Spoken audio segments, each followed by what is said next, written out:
Hi guys, today we are going to discuss about encryption and decryption of files using command prompt, using just two commands. Let's start.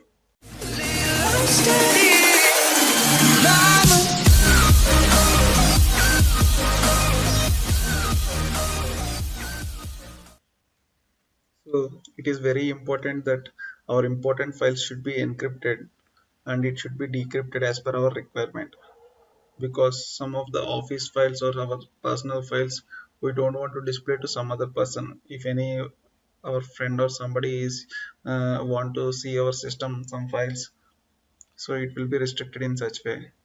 So the command for encryption and decryption is cipher. Cipher. If you want the syntax of cipher, you can verify.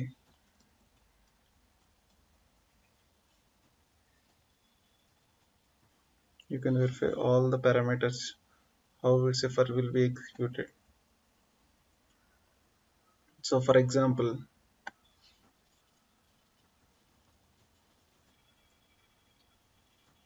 I will go to D drive, cipher.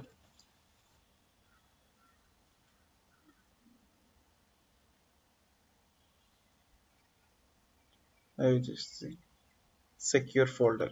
What is there in secure folder? p.txt file. So already I am in the D directory. Cipher. You just give the folder name secure.